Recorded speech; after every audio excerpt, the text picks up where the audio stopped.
স্থানীয় সময় রোববার ভারতের মাওবাদী বিদ্রোহীদের কেন্দ্রস্থল হিসেবে পরিচিত ছত্তিশগড়ে শুরু হয় নিরাপত্তা বাহিনীর বিশেষ অভিযান।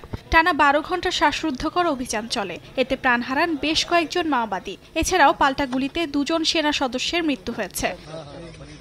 ঘটনাস্থল থেকে উদ্ধার করা হয় স্বয়ংক্রিয় আগ্নেয়াস্ত্র ও গ্রেনেড লঞ্চার। নিহতের সংখ্যা আরও বাড়তে পারে বলে ধারণা করা হচ্ছে। মাওবাদীদের ময়না তদন্তের প্রক্রিয়া এরই মধ্যে শুরু হয়েছে বলে জানায় সংশ্লিষ্ট কর্তৃপক্ষ।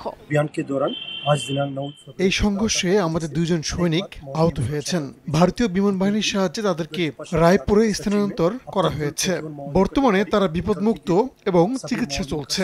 এই সংঘর্ষে ডিস্ট্রিক্ট রিজার্ভ গার্ডের একজন সৈনিক এবং স্পেশাল টাস্ক ফোর্সের একজন সৈনিক মারা গেছেন। এদিকে মাওবাদীদের বিরুদ্ধে নিরাপত্তা বাহিনীর অভিযানের প্রশংসা করেছেন কেন্দ্রীয় স্বরাষ্ট্রমন্ত্রী অমিত শাহ। নকশালমুক্ত ভারত অর্জনের পথে অভিযানকে বড় সাফল্য হিসেবে উল্লেখ করেন তিনি। এছাড়াও ২০২৬ সালের ৩১ মার্চের মধ্যে ভারত থেকে নকশালবাদ দূর করবেন বলে হুঁশিয়ারি দেন তিনি।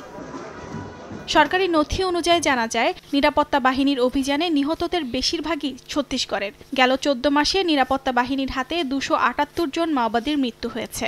বিদ্রোহীদের দাবি, প্রান্তিক আদিবাসী জনগোষ্ঠীর অধিকারের জন্য লড়াই করছেন তারা। অর্জিতা শেহজিন, সময় সংবাদ।